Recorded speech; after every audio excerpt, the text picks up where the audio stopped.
Բարև ձեզ, Ստեփան Գրիգորյան YouTube-յան ալիքի մասնակիցներ։ Ողջունում եմ ձեզ բոլորիդ։ Այսօր հուլիսի 11-ն է։ Մենք շարունակում ենք մեր աշխատանքը։ Այսօր մենք կխոսենք այն հայտարարությանը, որը արեց Դոնալդ Թրամփը, ինքը մտահոգված է, ինքը մտածում է, որ կարող է լինել մահափորձ իր դեմ ուղված, ու դա ինքը կապում է Իրանի հետ, այս պատերազմի հետ։ Անպայման կանրադառնամ, ինչ էր ուզում ասել Դոնալդ Թրամփը դրանով, այնտեղ ռազմական փոխադարձ հարվածները շարունակվում են, ցավով դա ասում եմ,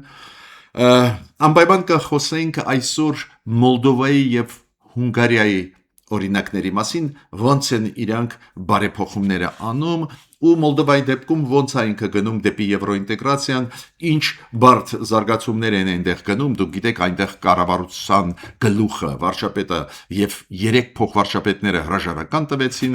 մեկ փոխվարչապետին ես ճանաչում եմ, շատ ինտելեկտուալ, շատ գրագետ մարդ էր, բայց իրանք դուրս եկան, մինչդեռ իրանք կոշտ եվրոպամետ են, ինչի հետ է դա կապված, անպայման ես այսօր կխոսեմ թուրք-ռուսական եւ թուրք-ամերիկյան հարաբերությունների մասին ու այն մասին, որ Թուրքիան ուզում է ձեռք բերել F-35 այդ ամենաժամանակակից օրծանիչները, մյուս կողմից ուզում է ազատվել S-400-ից, որը Ռուսաստանը իրանց տվեց 2019 թվին, ու այս process-ը ես կկապեմ Ղարաբաղի հարցի հետ։ Մեր ժողովուրդը պետք է հասկանա, պետք է իմանա, ոնց լուծում էին Թուրքիան Ռուսաստանի հետ մեր հարցերը, մեր պատմական տարածքները, ոնց էին մեզանից օտարում ու ոնց օտարեցին Ղարաբաղը 2020 թվականից սկսած։ Այդ նյուանսները մեր ժողովուրդը պարտավոր է իմանալ։ Այդ նյուանսներ չեն, այդ գլոբալ մեծ խաղացողների խաղերի զոհ դարած հայ ժողովրդի մասին է խոսքը։ Լուրջ հարցեր են դա, դրանք մեզ համար, բայց որ նոր սխալներ չկրկնենք, պետք է ինչ-որ բաներ, փակագծեր մենք փորձագետներս պարտավոր ենք բացել մեր հասարակության համար։ Այդ ինչ գործարքի մեջ են Թուրքիան, Ռուսաստանը, որ այդքան կարևոր գործարք էր, որ Ռուսաստանը կատարեց Թուրքիայի ուզածը Հարավային Կովկասում։ Ի օգուտ Ադրբեջանի, որ լուծվի Ղարաբաղի հարցը։ Ու ոնց հիմա Թուրքիան ֆրցնում է Ռուսաստանին։ Այ դրա մասին այսօր կխոսենք։ Նաև ես մի քանի խոսք ուզում եմ ասել այն հայտարարությանը, որ արեց նախկին վարչապետ Խոսրով Հարությունյանը։ Բավական խիստ քննադատեց ընտրությունները, գնահատեց այդ ընտրությունները, որ մեր ազգային ժողովի ընտրությունները որպես ոչ լեգիտիմ process, խիստ քննադատեց, ճիշտ ասած, այդ ելույթը չի համապատասխանում այն ոճի, որը միշտ ուներ պարոն Խոսրով Հարությունյանը, ինքը ավելի միշտ նույնիսկ եթե քննադատում է, ու դրա մասին մի քանի խոսք ուզում եմ ասել, դա ինչի հետ է կապված։ Ուրեմն, Միացյալ Նահանգները հասցրեցին վերջի 2-3 օրվա մեջ 170 հարվածներ Իրանի տարածքի վրա, Իրանի զինված ուժերի վրա, հակաօդային համակարգերի վրա, Իրանը պատասխանեց, Իրանը, հիշում եք, ես ասեցի ձեզ, որ պատասխանեց Քուվեյթում եւ Էմիրատներում ամերիկյան բազաների վրա, ամերիկյան բազաները թիրախ են Իրանի համար հիմա նորից, ու Հորդանանում նաև հարվածներ հասցրեց Իրանը ռազմաբազային ամերիկյան։ Նու կողմերը ասում են, որ մեծ վնասներ են իրար հասցնում, դժվար է այդ ամեն ինչը ստուգել, վերստուգել, բայց գլխավորը նա է, որ դժբախտաբար նորից բարդանում են հարաբերությունները Միացյալ Նահանգներ-Իրան, Միացյալ Նահանգները ուժեղացրեցին սանկցիաները Իրանի դեմ, միաժամանակ Միացյալ Նահանգները հիմա պատրաստում են ու Սենատում դա անցավ ուժեղացում, խորացում սանկցիաների Ռուսաստանի դեմ, Պակիստանը հայտարարեց, որ պատրաստ է նորից լինել միջնորդ Միացյալ Նահանգների Իրանի միջև, որ այն համաձայնագիրը զինադադարի պայմանագիրը, որ նորից վերականգնվի, նորից գան բանակցությունների կողմերը, կարծես թե կողմերը ասում են, որ կոնտակտներ կան, եւ իրանցիք ասում են, եւ ամերիկացիք, բայց ցավով վատ տարբերակով զարգացումները գնում են։ Ես պետք է ասեմ, որ Դոնալդ Թրամփը արեց հայտարարություն, ճիշտ ասած շատ մտահոգիչ, ինքը ասեց, եթե իմ վրա իմ դեմ լինի մահափորձ, ես հրամայել եմ իմ բանակին, Ամերիկայի բանակին, որ աննախադեպ ուժեղ հարված տրվի, հասցվի Իրանին։ Կասկած ես չունեմ, որ հատուկ ծառայությունները, տարբեր այդ ինստիտուտները Միացյալ Նահանգների իրանք տեղյակ պայեցին վտանգների մասին Տրամփի, որ ինչ որ իր դեմ պատրաստվում է մահափորձ, կասկած ես չունեմ, որ իրանք տվեցին ինֆորմացիան ու դրա հիման վրա Տրամփը այդ հայտարարությունը արեց, բայց դա խոսում է էսկալացիայի մասին Իրան Միացյալ Նահանգների հարաբերություններով։ Կա ինֆորմացիա, որ իբր Իրանը վերականգնում է իր միջուկային օբյեկտները, համոզված չեմ, որ դա ճիշտ է, բայց այս ձևի ինֆորմացիա կա, դա կարող է տարածվի հատուկ արդարացնելու համար ռազմական գործողությունները Իրանի դեմ։ Կարող է իրոք համապատասխանում է իրականության, բայց այդտեղ այս ձևի ինֆորմացիան պետք է ստուգել, վերստուգել, հիմա դժվար է միանշանակ ասել, քանի որ զուգահեռ գնում է մեծ ինֆորմացիոն պատերազմ։ Հիմա անցնում են Մոլդովայի փորձը, Մոլդովայի զարգացումները շատ նման են Հայաստանի զարգացումներին, ժողովրդավարության հետ կապված, եվրոինտեգրացիայի հարցերի հետ կապված, շատ նման են, շատ զուգահեռներ, նույնը ընտրությունների ժամանակ, նույն ռուսամետ ուժերը Մոլդովային կատաղի պայքար են տարել, նույնը մեզ մոտ կատաղի պայքար ռուսամետ ուժերը տանում էին իշխանության դեմ, քաղաքապայմանագրի դեմ, Նիկոլ Փաշինյանի դեմ, նույնացիվ շատ բաներ կան։ Հիմա ճգնաժամ է կառավարության Մոլդովայում։ Մոլդովայի վարչապետը եւ 3 փոխվարչապետները, նոր ասեցի, մեկին ես շատ լավ ճանաչում եմ, իրոք շատ ինտելեկտուալ, գրագետ, ուժեղ ղեկավար է, փոխվարչապետ է, իրանք կոշտ պրո-եվրոպական են, բայց հրաժարական տվեցին։ Ու շատեր հիմա գնում քննարկում ինչի հետ է կապված, միգուցե Մայա Սանդուի հետ կադրային հարցերում տարաձայնություն ունեին, միգուցե այլ պատճառներ, օրինակ խոսվում էր նրա մասին, որ Եվրոմիության հետ կան տարաձայնություններ, ոնց իրականացնել այս ճանապարհը դեպի եվրոինտեգրացիա։ Ու ես ճիշտ ասած ունեմ ինֆորմացիա, որ իրոք վարչապետը եւ փոխվարչապետները ունեին տարաձայնություններ Եվրոմիության հետ, ինչ ճանապարհով պետք է գնալ, որ ավելի շուտ ինտեգրվի Մոլդովան Եվրոմիություն։ Կա տարաձայնություն ինչի մեջ Եվրոմիության եւ Մոլդովայի, որ Եվրոմիության կառավարությունը կողմնակից չի, որ արագ այդ ինտեգրացիան լինի Մոլդովայի հետ։ Ուրեմն ստեղ ես այդ օրինակը հատուկ բերում եմ, որ մենք հասկանանք, որ Մոլդովան էլ միանշանակ գնում է դեպի եվրոինտեգրացիան, բայց եվրոինտեգրացիայի եւ եվրոպական ինստիտուտների հետ կարող են լինել առանձին հարցերում տարաձայնություններ։ Դրա մեջ ոչ մի վատ բան չկա, պետք է մենք դա իմանանք։ Հիմա ով է պլանավորվում որպես նոր տեխնացու վարչապետի, դա Վասիլե Տոֆանը, որին ներկայացնում են հենց իշխող ուժը, Մայա Սանդուի իշխող ուժը պարլամենտում մեծամասնություն ունեցողը։ Հիմա ինչ ասեց պարոն Տոֆանը իր առաջի միտքը։ Պարզ է, մեծամասնություն Մայա Սանդուն ունի, պարզ է քվեարկության կանցնի, դա է պատճառը, որ անդիմադիր ուժերը ոչ ոք չի ուզում մտնել այդ հարցի մեջ, իրանք ասում են մենք չենք կարող խանգարել, որ ինքը ընտրվի կամ օջակցել, անհրաժեշտություն չկա, մեծամասնություն Մայա Սանդուն ունի ու չեն մասնակցում այդ process-ում, բայց Տոֆանը շատ հետաքրքիր մտքերով կիսվեց, ինքը ասեց, որ իր գլխավոր նպատակը կլինի մինչև 2028 թիվ հասնի նրան, որ մենք ստորագրենք համաձայնագիր Եվրոմիության հետ, որ սկսում ենք ինտեգրացիան դեպի Եվրոմիություն։ Դա կարող է երկար տևի, բայց սկիզբը այդ շատ կարևոր է։ Ուրեմն ես ուզում եմ ձեզ ասել, որ Սփյուռքայությանը Հայաստանի Հանրապետության քաղաքացիները, երբ որ պետությունը ասում է ուզում են գնալ Եվրոպա ինտեգրացիա, երբ որ պետությունը գրում է դիմում, երբ որ Եվրոմիությունը ասում է այո, շատ լավ է, մենք ուզում ենք ձեզ ընդունել, դա դեր քաղաքական հայտարարություններ է։ Պրոցեսը երբ է սկսվում, երբ որ պայմանագիր կանքում են պետությունը եւ Եվրոհանձնաժողովը, որ սկսվի այդ process-ը, որ Եվրոմիությունը այդ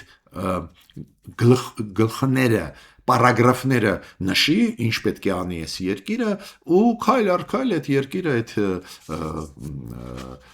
այդ ճանապարհով կգնա։ Դա կարող է տևի 5 տարի, 10 տարի, 15 տարի, բայց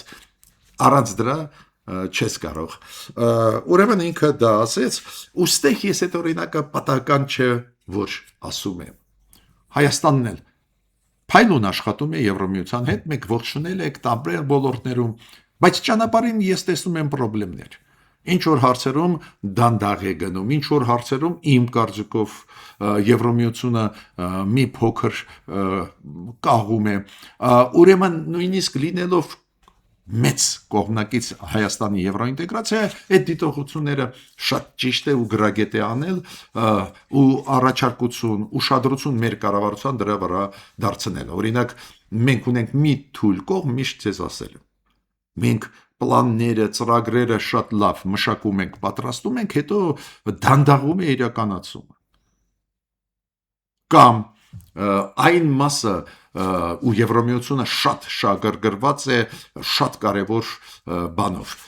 Հայաստան Ադրբեջան խաղաղության որ process-ը լինի, որ վերջնականորեն ստորագրվի խաղաղության պայմանագիրը, քանի որ Եվրոմիության համար հիմա անչափ կարևոր դեր ունի Հարավային Կովկասը։ Այդ շատ լավ է, մեր շահերից բխում է։ Բայց Եվրոմիությունը ես տեսնում եմ, իրան չինովնիկները Մագդալինա Բրոնոյի պես, ովքեր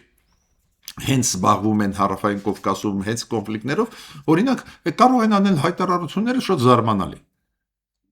Բայց իրանք ինչ են ասում։ Հա, էլի Հայաստանը թող գնա զիջումների, միայն թե խաղաղության պայմանագիրը կնքվի ու կայուն լինի, ու Հարավային Կովկասը կարևոր տրանզիտ դառնա Եվրոպա, Թուրքիա, Հարավային Կովկաս, Կենտրոնական Ասիա։ Շատ են գովում Ալիևին ու Էրդողանին։ Հասկանում եք, երբ որ չափը անցնում են, այո, մենք պարտավոր ենք արձագանքել։ Ու ասել, գիտեք ինչա, մենք ձեզ հարգում ենք, դուք մեկ օգնում ենք ու մեր տեղը ձեզ հետ է, Եվրոպայում է, բայց կներեք, էլի։ Ամեն մի կապրիս, ասենք մյուս կողմի կատարելը դա սխալ է։ Հունգարիայի վարչապետը Պետեր Մադյարը, դուք գիտեք, սկսեց լուրջ փոփոխություններ իր երկրում, նաև այդ ինֆորմացիոն դաշտում, նաև այս սահմանադրական փոփոխությունների հետ կապված ինքը պլանավորում է սահմանադրական փոփոխություններ կատարել, ավելի բալանսավորված երկրի ներսում նախագահ վարչապետ հարաբերություններ կառուցել, ինչ եմ ուզում ասել, ինքն էլ հասկանում է, որ Օրբանը կարողացավ զավթել իշխանությունը ու ավտորիտարիզմ հաստատել Հունգարիայում, ինչի շնորհիվ, որ բալանսավորում չկար սահմանադրության մեջ, վարչապետը շատ մեծ լիազորություններ ունի միակողմանի, նաև այդ թվում հիմա Պետեր Մադյարը ուզում է սահմանափակում մտցնի, որ իրենց մոտ 3 անգամից ավել падգամավորները ու վարչապետը չեն կարող ընտրվել 3 անգամից ավել, քանի որ մի խառնի նախագահական համակարգերում մտցվում է արգելք 2 անգամից ավել, որ չի կարող լինել մարդը նախագահ, վարչապետական համակարգում այս դեպի սահմանափակումներ չկան։ Ես այդ օրինակը մենակ բերեցի ինչու, որ այդ ռեֆորմները կյանքը ստիպում է, որ ավտորիտարիզմի չհասնի երկիրը։ Ու դա է պատճառը հաշվի առնելով, որ նաև մեր կառավարությունը պլանավորում է սահմանադրությունը փոխել ու այնտեղ պլանավորում է նաև դատական իշխանության թևի հետ կապված փոփոխություններ, նաև նախագահ վարչապետ այդ հարաբերությունների փոփոխություն կատարել, այդ փորձերը ու այդ փորձը Հունգարիայի կարող է շատ օգտակար լինի։ Ես նոր ասեցի, որ Եվրոմիությունը շատ մեծ տեղ է տալիս Հարավային Կովկասին շատ մեծ տեղ է տալիս այս Թուրքիա, Հարավային Կովկաս, Կենտրոնական Ասիա, այդ ուղղությունը որ զարգանա ու Եվրամիությունը հիմա շատ է ուժեղացնում, զարգացնում այդպես կոչված Սևծովյան ստրատեգիան, ռազմավարությունը, Սևծովյան, այ հենց Սևծովով Թուրքիայով մտնել Հարավային Կովկաս ու հուլիսի 13-ին իրանք արտգործնախարարների նիստ են հավաքում հենց դրա համար ու ստեղ է որ հատուկ նշվում է որ մեծ դեր կխաղա այս մեծ process-ում հայ-ադրբեջանական հաշտեցման process-ը, խաղաղության process-ը այստեղ է որ ես ուզում եմ ասել որ ստեղ է մենք պետք է անպայման մեր դիրքորոշումը ցույց տանք Հայաստանը միանշանակ կողմ է խաղաղության միանշանակ կողմ է համագործակցության ոչ մի կասկած չկա այս իշխանությունները այդ գիծը տանում եմ բայց ասենք նոր բաներ պահանջեր Հայաստանից ինչ որ զիջումներ ինչ որ աչքեր փակել նոր ինչ որ նախապայմանների Ադրբեջանի ես կարծում եմ դա սխալ կլինի հիմա անցնում եմ կարևորագույն հարցի Թուրքիային Թրամփը խոստում տվեց F-35 տալ F-35-ը դու գիտեք այդ կործանիչներ են ամենաժամանակակից աշխարհի ու պետությունները ովքեր դա ունեն կամ կունենան մեծ առավելություն օդում կստանան իրենց հարևանների համեմատ դա է պատճառը որ ամեն ինչ Թրամփը կներեք Էրդողանը անում էր սիրաշահելու Թրամփին միայն թե Թրամփը համաձայնվի Թրամփը ինչքան հասկանում եմ ուզում է տալ F-35-ը Թուրքիային ու դու կարող ես լավա թող տա Նու առաջինը կա Իսրայել, կա Հունաստան, Հունաստանը ու Իսրայելը արձագանքեցին, իրանք խորհուրդ չտվեցին ամերիկացիներին եւ Հունաստանը եւ Իսրայելը։ Խորհուրդ չտվեցին, որ F-35-ը տան, քանի որ Թուրքիան կստանա առավելություն, ու Հունաստանը հիշեցնում է ամերիկացիներին, որ Թուրքիան հավակնություններ ուներ Հունաստանի, Կիպրոսի նկատմամբ, իրանց տարածքների նկատմամբ։ Նույնը Իսրայելը ասում է, Թուրքիան Էրդողանը մի քանի անգամ ասեց որ կոչնչացնի Իսրայելը։ Դա է պատճառը Ֆիդանը ուղղակի երեք ելույթ ունեցավ, որ այդ սխալ ընկալում է, մենք չենք ուզում ոչնչացնել Իսրայելը,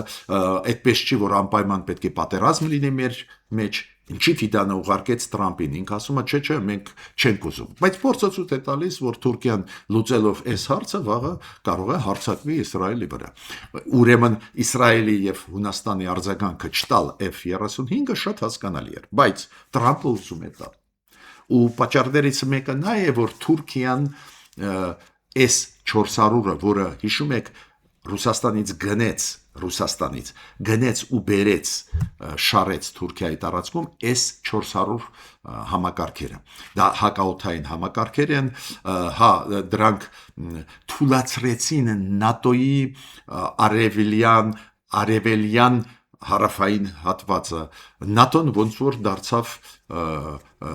խոցելի մեծ տարածքով Թուրքիայի տարածքով ու դա լուրջ խնդրեմ էր դուք հիշում եք 2019 թվին ամերիկացի օրենք ընդունեցին չտալ F-35-ը Թուրքիային հանեցին բոլոր ռազմական համագործակցություններից Թուրքիա Միացյալ Նահանգներ ՆԱՏՕ-ն սանկցիաներ կիրառեց ՆԱՏՕ-ի ներսում Թուրքիայի նկատմամբ շատ լարվեց վիճակը դուք պետք է հիշեք այդ պատմությունը ու հիմա Թրամփը ուզում է վերադարձնել, բայց Կոնգրեսը չի համաձայնվի Թրամփը գիտե, ոչ Սենատը, ոչ ներկայացուցիչների պալատը, այդ օրենքը հետ չեն կանգնի, բայց Թրամփը ինչ է ասում Էրդողանին, հանի S-400-ը հանի քո երկրից այդ դեպքում մենք կտանք։ Ու կա ինֆորմացիա, որ կարող է նույնիսկ մոտորերը Էրդողանը հայտարարի, որ S-400-ը ռուսական այդ հակաօդային համակարգերը իրանք ծախեն Արաբական Էմիրատների վրա կամ Քաթարի վրա։ Դա լուրջ ինֆորմացիա է, մոտ է իրականության, բայց ինչու ես այդ մանրամասն ձեզ դա ասում եմ։ Քանի որ այս գործարքը Ռուսաստանի ու Թուրքիայի կապ ուներ նաև Ղարաբաղի հարցի հետ։ Թուրքիան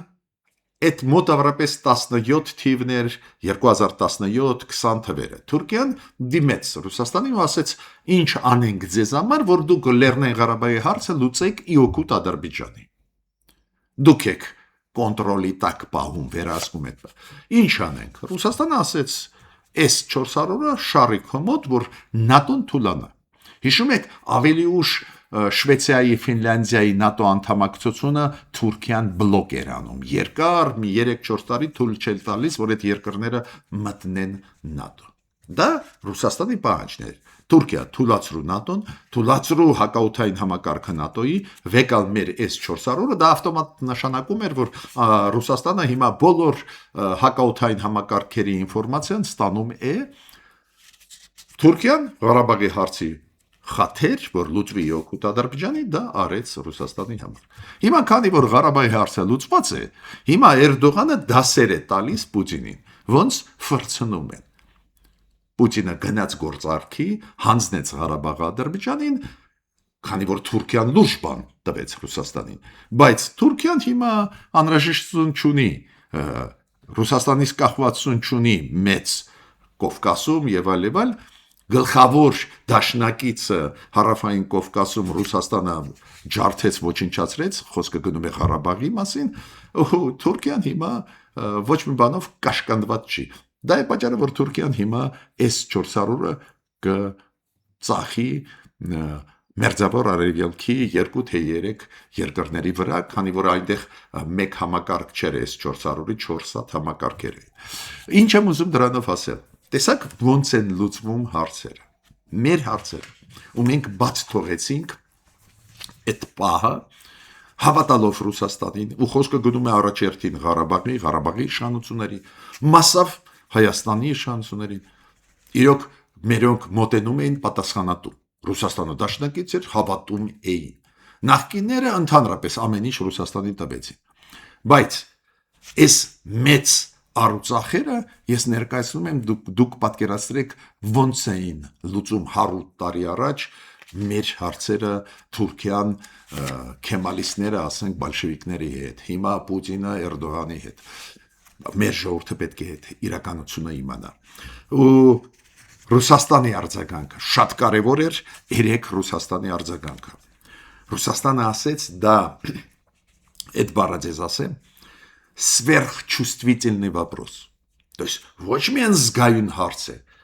ահավոր զգայուն հարց է Ռուսաստանի համար։ Այո, քանի որ Ռուսաստանը դրա փոխարեն Թուրքիային տվեց ռազմավարական օբյեկտ, որի անունը Ղարաբաղն է։ Փաստորեն Ռուսաստանը դավաճանեց իր դաշնակիցներին, տվեց դա Ադրբեջանին, Թուրքիային Ղարաբաղը։ Հիմա Թուրքիան տվեց, նախկինում տվեց Ռուսաստանին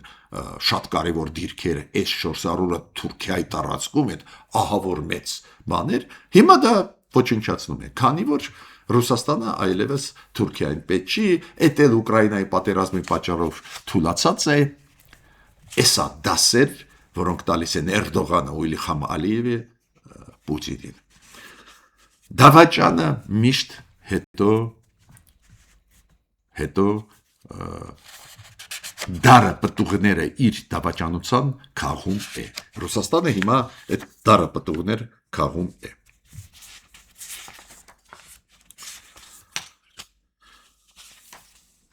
Ու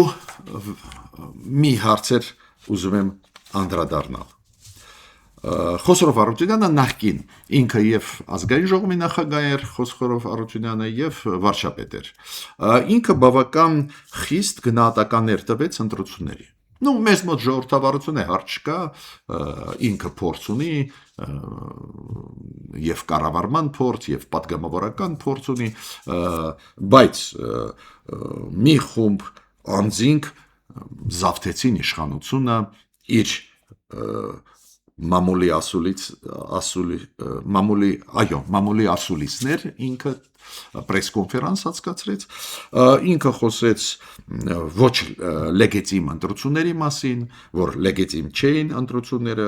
որ մի շարք մի խումբ մարդիկ զավթեցին իշխանությունը, տերոր էր, գոնե այն ինչ տրվում է մամուլում, այս բարեր են։ Անկեղծ ձեզ ասեմ, որ չէի սպասում իրենից այս ձևի խիստ գնահատականներ, քանի որ ինքը նույնիսկ եթե քննադատում էր, նախկինում էլ այս իշխանությունների օրոք միշտ ավելի մեղմ ձևակերպումներ գտնում էր, նույնիսկ ինքը գոված 90-ական թվերի ընտրությունները, համեմատես ընտրությունների, ճիշտ ասած ես լավ հիշում եմ 95-96 թվականների, հիշում եք 1995-96 թվականների ընտրությունները բավական լուրջ խնդիրներ էին, 2004 թվի, 2008 թվի այդ մարտի 1-ը դուք հիշում եք ինձ ընտրություններին լի էին բռնություններով նախկիների ժամանակ, միտքս ինչու՞մ է կայանում, միտքս կայանում է նրանում, զարմանալի էր, որ այս ընտրությունները կարելի է ոչ լեգիտիմ համարել, ինչ-որ տերորի մասին խոսել, ես ավարտեցի իմ այսօրվա ելույթը, մինչ նոր հանդիպումներ։